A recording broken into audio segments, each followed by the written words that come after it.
ये चार बातें नोट कर ले, बहुत ये जीवन के लिए अत्यंत लाभदायक है। जब आपका मन आपको परास्त कर रहा है, जला रहा है, वो जलन सिर्फ मन को प्राप्त हो रही, आपको नहीं। आप बिल्कुल दूर हैं, आप दृष्टा हैं, आप साक्षी हैं उसके, आप स्वामी हैं उसके। यदि आप स्वीकृति नहीं देंगे तो आपसे पापाचरण नहीं करा पाएगा।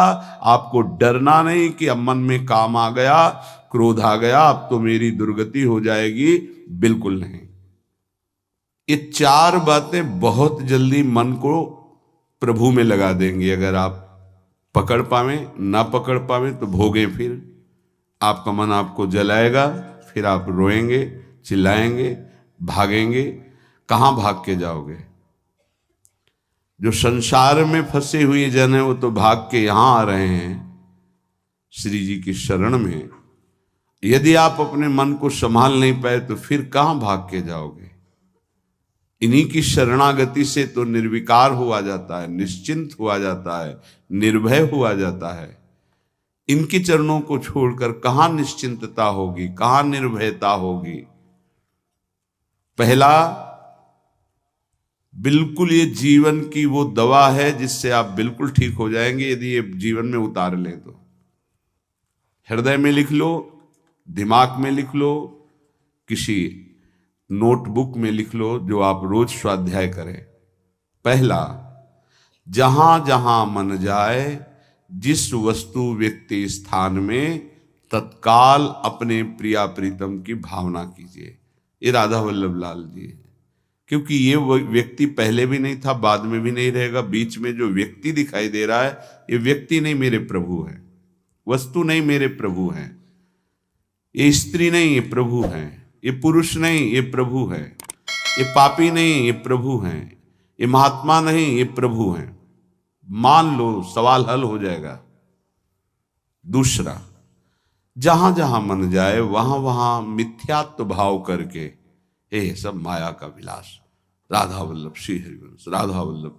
और मन का एक स्वभाव है, जहां हम परिचय उसका ये जान जाते हैं स्वभाव का, तो हम उससे शासन में ले लेते हैं। लोग परिचय नहीं जानते हैं। जो ही आप जानेंगे ये भागाते हुए आ जाएगा। इसको सेकंड में भी कम समय में अधीन किया जा सकता है, और पूरा जन्म लग जाएगा फिर भी अधीन नहीं कर पाओगे। बात को समझिए। ये एक सेकंड में विश्व ब्रह्मांड में कहीं भी यदि इसका परिचय है, वो तत्काल पहुंच जाएगा। वायु भी इसके समान वेगवान नहीं है मन। अगर अमेरिका गए हैं, आपने वो दृश्य देखा है, कोई एरिया, महल, घर, जो भी, एक सेकंड के कम हिस्से में वो पहुंच जाएगा। ऐसे मन को प्रभु में लगाने के लिए जहां मन जाए, और जाना कि गया, इतना सावधान साधक होना। गया वो तत्काल आ जाएगा, उसको बुलाना नहीं पड़ेगा, वो तत्काल लग जाएगा। राधा वल्लभ श्री हरिवंश, राधा वल्लभ श्री हरिवंश, राधा वल्लभ। हो सकता है 5 बार न कह पाओ, फिर भाग जाए, फिर उसे लाना है। इसे कहते हैं अभ्यास योग। अभ्यास योग युक्तेन चेतसा नान्यगामिना। एक दिन ऐसा आएगा, नान्यगामिना, ये जाएगा ही नहीं, ये नहीं जाएगा। फिर दिव्य शाश्वत परम पुरुष की प्राप्ति इसी से हो जाएगी। तीसरा, हमारे मन में जो सही स्फुरणाएं हो रहे हैं उसका सपोर्ट जरूरी है। विरोध से ही मन केवल काबू में नहीं होता है, सपोर्ट जरूरी है। अब सपोर्ट शब्द से कितना मन प्रसन्न हो रहा है, हर्षित हो रहा है, उस बात का सपोर्ट जो गुरुवाणी, शास्त्र, संत जनों की वाणी, उसके अनुकूल वो बोल रहा है। चलो आज हम तुम्हारी बात पूर्ण कर देते हैं। वो कहता है मुझे आज मीठा खाने की बहुत इच्छा है। ठीक है,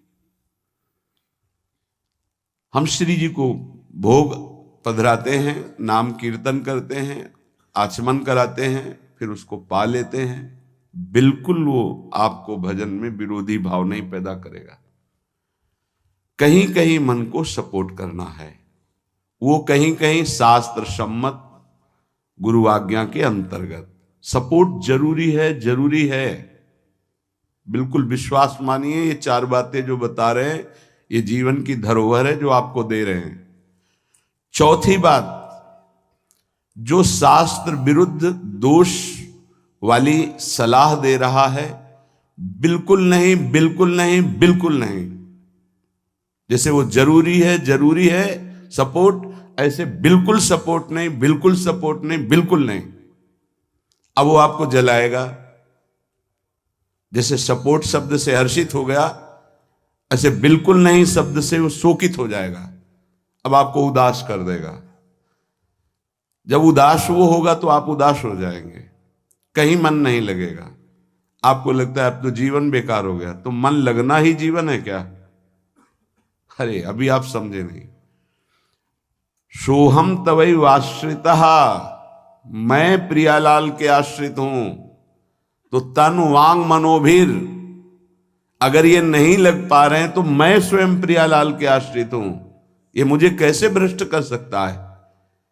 तन वांग मनोभिर, शरीर, वाणी और मन, ये हम समर्पित कर रहे हैं। तो शरीर, वाणी, मन, ये तीनों धोखा दे रहे हैं। शरीर बीमार हो गया है, जबान खराब हो गई है, मन गलत चिंतन करा रहा, तो हमारा बाल बांका भी नहीं कर सकता, क्योंकि सोहम तवैव आश्रिता, मैं स्वयं प्रियाजू की शरण में हूं। उपासक देखो, देखो जरा इस पर विचार करो। क्या शरीर को त्याग देने से परम पद मिल जाएगा? दुखों की निवृत्ति हो जाएगी? क्या निर्विकारता आ जाएगी? नहीं। ऐसे शरीर को नष्ट करने वाले को प्रेत योनि मिलती है। प्रेत योनि महाभयानक कष्टदायी, जिसमें वो दरिया के समीप रहते हुए बूंद पानी नहीं पी सकता, केवल वायु भक्षण करके वो जलता रहता है। कितने समय तक इसकी कोई सीमा नहीं है, युग युग बीत सकते हैं। ये मन जिसको तुमने अपना माना, कितनी दुर्गति का रास्ता चयन करा दिया। उपासक मस्ती सीखे। अरे चाहे गृहस्थ हो या विरक्त हो, भगवद आश्रित मस्त रहना सीखो। सदा रहो अलमस्त, नाम की धुन में हो जा मत वाला। निरंतर नाम, क्या फर्क पड़ता है मन सही है या गलत, क्या फर्क पड़ता है? क्यों? क्योंकि मैं स्वयं प्रभु के आश्रित हूं। मैं सच्चिदानंद का सच्चिदानंद अंश हूं। ना मैं कभी दूषित था, न दूषित हूं, न दूषित रहूंगा, और ना सृष्टि में किसी की सामर्थ्य है कि मुझे दूषित कर सके। इंद्रियां दूषित हो सकती हैं, मन दूषित हो सकता है, क्रिया दूषित हो सकती है। अब हम प्रभु के बल से इन इंद्रिय, मन और शरीर के दोषों का नाश करूंगा, ना कि इनके अनुसार चलूंगा। ये उपासक का स्वरूप है। व्यथा इंद्रिय प्रमथन स्वभाव वाली, मनुष्य प्रमथन स्वभाव वाला, इनके मथित होने पर, मनमथ नाम है काम का, वो इनमें बैठ करके ऐसा प्रमथन करता है, ऐसी व्यथा उत्पन्न करता है कि साधक का तदात्म भाव होने के कारण वो असहनीय हो जाता है और वो गलत संकल्प और चेष्टा में उतर जाता है। इसी को सह गया सो महापुरुष। यम ही न व्यथयन्ते ते पुरुषम पुरुषर्षभ। हे पुरुषों में श्रेष्ठ अर्जुन, अर्थात वो पुरुषों में श्रेष्ठ पुरुष है जो प्राप्त व्यथा को सह जाता है। इंद्रिय मन के द्वारा विकारात्मक पीड़ा को बिना किसी से राग द्वेष किए चुपचाप सह गया, ये भगवान की विशेष कृपा उस पर। हमारा मन क्या बुद्धि के साथ सोचवाता है कि जब हमें जो काम सताया, लोभ मोह ममता जो भी, हमें वो तत्काल मिल गया और हम शांत हो गए तो सौभाग्य समझते हैं। दुर्भाग्य है उस उपासक का जो चाहे और उसको प्राप्त हो जाए, दुर्भाग्य है उसका। सौभाग्यशाली वो है जो चाहे और ना मिले और जलता हुआ सह गया, उसे वो चीज मिलेगी जो त्रिभुवन में किसी को किसी साधना से नहीं मिलती। यम ही न व्यथ्यन्ते ते पुरुषम पुरुषर्षभ सम दुखा सुखाधीरम स्वमृतत्वाय कल्पते। वो अमृत पद का अधिकारी हो गया, वो अमर हो गया, अविनाशी हो गया, वो अविनाशी पद में आरूढ़ हो गया जो इस व्यथा को सह गया। व्यथा को सहने वाला वही होता है जो व्यथा का दृष्टा बनता है, भोगता नहीं। तुम दृष्टा हो, बात समझिए। आपने देखा आपका मन गलत चाह कर रहा है, ये आपने देखा, आप में नहीं है, मन में है। पर कहने को होता है कि मेरे मन में दोष आ गया, लेकिन मेरे मन में नहीं, वो मेरे में आ गया, मैंने स्वीकार कर लिया। यही दुर्दशा है माया के द्वारा की गई। इसी का नाम जड़ चेतन ग्रंथि है। यही चिज्जड़ ग्रंथि है जिसका नाश करते हैं वेदांत के द्वारा, भक्ति के द्वारा, योग के द्वारा, कर्म योग के द्वारा, सत्संग के द्वारा, शास्त्र स्वाध्याय के द्वारा। आपको विविध शास्त्रों का सार 5 मिनट में मिल गया। जो जीवन भर प्रयोग किया गया शास्त्र स्वाध्याय करके संतों की कृपा से, वो 5 मिनट में मिल गया। अगर इसे स्वीकार कर लें तो बहुत जल्दी आप महात्मा बन जाएंगे, चाहे गृहस्थ में हो या विरक्त में। महात्मा का संबोधन स्थिति से है, बाहरी किसी पद पदवी से नहीं। स्थिति होती है, उसे महात्मा कहते हैं। महात्मा शब्द भगवान के आगे भी लगता है, महात्मा श्री कृष्ण, ऐसा कई बार महाभारत में संबोधन हुआ। महापुरुष भगवान को कहते हैं, वंदे महापुरुष ते चरणारविंदम। जो भगवान में तन्मय हो गया वो महात्मा, जो भगवान में भगवत भाव को प्राप्त कर लिया वो महापुरुष, अर्थात भगवान और भगवान के जनों में अभेद स्थिति हो जाती है।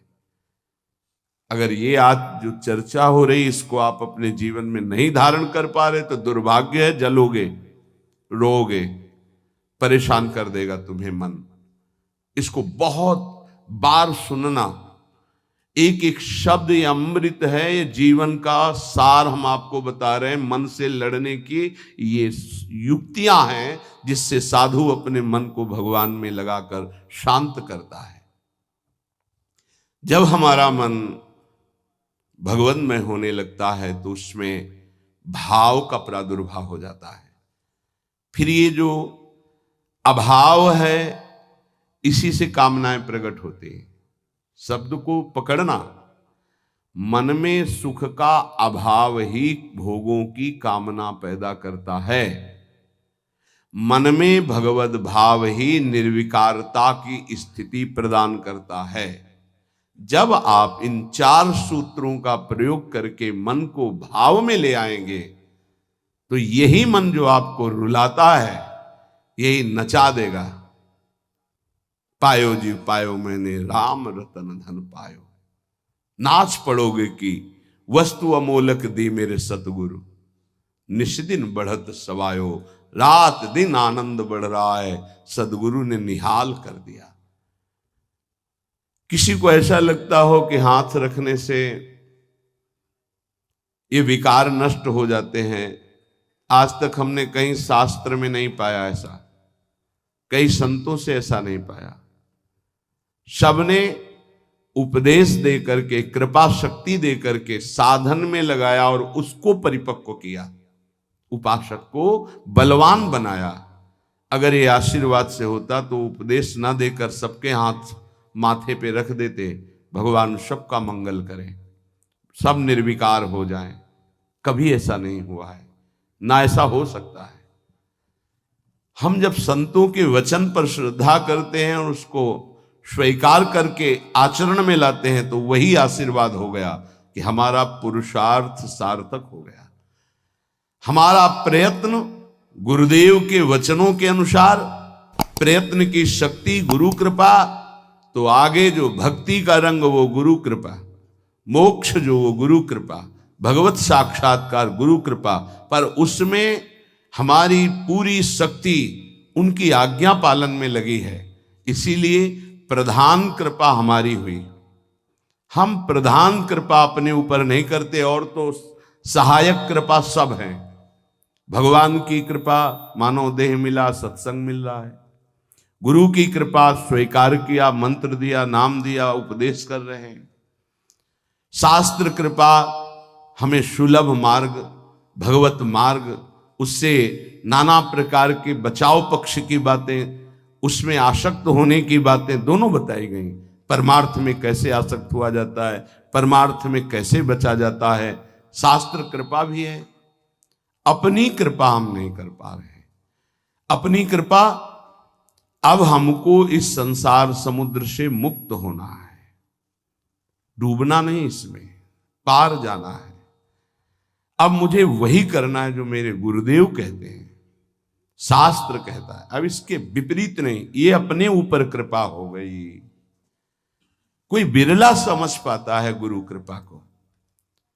हमारी सदैव दृष्टि पार्थिव रही है, व्यवहारिक रही है, लौकिकी दृष्टि रही है, इसीलिए हम गुरु की बात में भी लौकिकी, व्यवहार की, स्वार्थपना देखते हैं। नहीं नहीं, ये केवल आपके लिए है। आपको दुलार करना या डांटना, आपको अपना मानना, अधिक प्यार दिखाना, आपके मन को चुराकर प्रभु में लगाना है। उस मन को ऐसे आसक्त किया जाता है, भय दिखाकर, प्रलोभन दिखाकर, दुलार करके, कि आपका मन श्री जी के चरणों में ऐसे समर्पित हो जाए कि आप निहाल हो जाएं, आप सुखी हो जाएं। अंदर की बात यही होती है। कभी सैकड़ों बार देख करके, मिल करके आपको दुलार करना, कभी वर्षों आपकी तरफ बिल्कुल न देखना, न संभाषण करना। क्या समझते हो आप? पहले आपको प्यार करते थे, अब नहीं करते। पहले आपको प्यार का व्यवहार दिखाई देता था, अब तुम्हारे ऊपर वास्तविक प्यार की वर्षा हो रही है, जो ना देखकर, ना बोलकर भी अंदर से चिंतन करते हुए तुम्हारी चित्त वृत्ति को भगवदाकार किया जा रहा है। कहीं तुम पांच भौतिक शरीर में आसक्त ना हो जाओ। अगर पांच भौतिक शरीर में आसक्त हो गए गुरु के, तो शरीर छूटने के बाद तुम्हारे मन में आएगा अब मैं अनाथ हो गया। नहीं, तुम ऐसे बलवान बनो, ऐसे गुरु आसक्त बनो कि तुम्हारे अविनाशी गुरुदेव का परिचय तुम्हें प्राप्त हो जाए। मेरे गुरुदेव प्रियाजू की नित्य सहचरी हैं, वो कैसे मर सकते हैं? वो हमारे भाव में हैं, वो हमारे संग हैं, हमारे आसपास हैं, वो जागृत में हैं, वो स्वप्न में हैं, वो सुषुप्त में हैं। मैं कभी अपने गुरुदेव से एक पल भी अलग नहीं होता। ये स्वरूप है। अध्यात्म को समझिए। कुछ व्यवहारिक साधक ऐसे हैं जो व्यवहार में राग द्वेष करते हैं। गुरुदेव व्यवहारिकी नहीं है, गुरुदेव परमार्थ वस्तु है। व्यवहार की लीला तुम्हारे साथ इसलिए हो रही कि तुम परमार्थ को जानते नहीं हो। जैसे बालक घुटनों के बल चलता है तो पिता घुटनों के बल हो जाता है, और उसके साथ साथ उसको सुख पहुंचाने के लिए वैसे ही चलते हुए बोलता है। इसका मतलब यह नहीं कि पिता बालक हो गया, वो केवल बालक के लिए वो ऐसा बना है। वो केवल उसको सुख देने के लिए, मेरा पुत्र है, इस संबंध के लिए। ऐसे ही आपसे विनोद करना, आपको दुलार करना, आपकी चित्त का आकर्षण करना प्रियाजू को भेंट देने के लिए है। तुम्हारा तन, तुम्हारा मन, तुम्हारा जीवन मेरी लाडली का बन जाए इसलिए है, मेरा बन जाए इसलिए नहीं। मेरा तो मेरा भी तन मेरे को प्रिय नहीं, तुम्हारा तन कैसे प्रिय हो सकता है? मेरा तो मेरा मन प्रिय नहीं, तुम्हारा मन कैसे दुलार करने के योग्य हो सकता है? इस रहस्य को समझोगे तो परमार्थ के दिव्य पथिक बन जाओगे। मन, तन, प्राण और मैं स्वयं प्रियालाल का हूं। अब हमको इसकी कोई परवाह नहीं कि मेरा मन क्या कहता है, मेरा तन क्या करता है, मेरे प्राण रहे कि ना रहे, मेरी गति बने कि ना बने, अब इस पर। ऐसे उपासक के हृदय में ज्यादा समय नहीं लगता और भाव का प्रकाश कर देते हैं आचार्य, इष्टदेव, गुरुदेव। तब वो हृदय के नेत्र जब खुलते तो इन नेत्रों में प्रकाश होता है।